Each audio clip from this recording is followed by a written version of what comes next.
Welcome to Berlin. There's the old Beetle.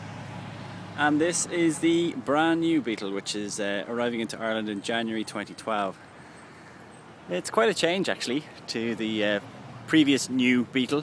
It's wider, longer, has a lower roofline, and looks a little bit like a Porsche 911, which can only be a good thing.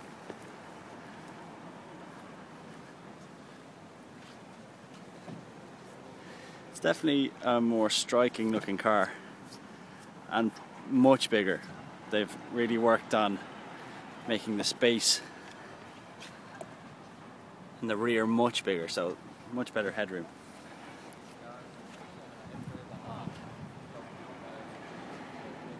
It's going to be a choice of engines for Ireland: 1.2 TSI, 105 brake horsepower, 1.6 TDI, 105 brake horsepower, and a 1.4 TSI with 160 horsepower. Today we are driving the 200 horsepower TSI, which isn't going to be available initially in right-hand drive for some reason, not sure yet. What we do know so far is prices are going to be under 20 grand. It's going to be 3 trim levels: Beetle, Design and Sport. This one here is sitting on what I think are 18-inch wheels, harking back to the wheels of the original.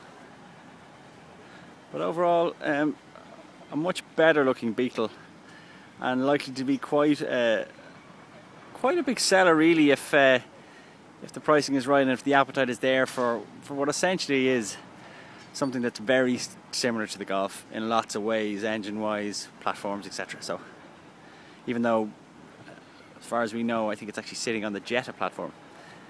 Anyway, more from the driver's seat later on. Hello and welcome to the passenger seat of the new Volkswagen Beetle. We're doing this video now because we're actually quite bored. Volkswagen have managed to give us the most tedious test route that I've ever seen. We've taken, Philip, how many turns have we taken so far? We have taken 2 right turns since we left Berlin 50 kilometers ago. Wonderful. And now we're going on a very straight road. What can I tell you about the new Beetle? It's bigger, it's more spacious, it's quiet. It's not half as girly as the last one. Definitely more masculine, but to be honest with you, you could very well be in a Golf, you could very well be in a Scirocco. Those 3 cars now are very similar. They're just like variants of each of them. So again, this one we're driving is the 200 horsepower 2-litre TFSI, which isn't going to be on sale in Ireland, so it's not very reflective of what we're going to be buying either. So really not much to tell you apart from the fact that this is going to be a car that there is no real sense in buying. It's not something that you buy for any practical reasons, but it'll be bought purely for emotional reasons.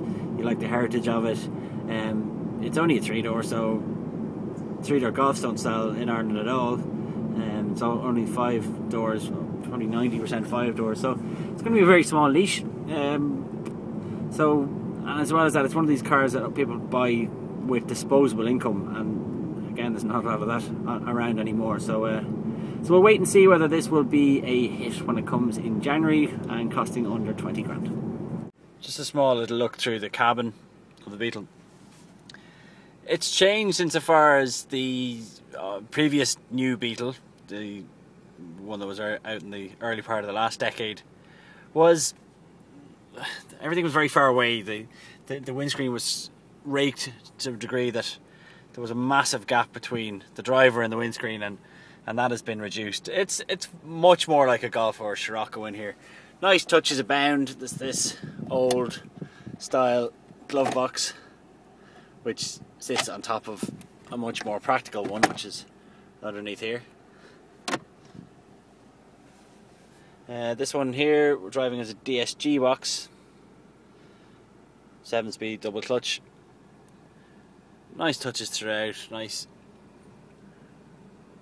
graphite look, dashboard trim, specially designed steering wheel for Beetle as well, flat bottomed, so quite sporty, and overall adds to the kind of more masculine approach to this car. In the rear, lots more headroom, lots more leg room, so Definitely a more practical car.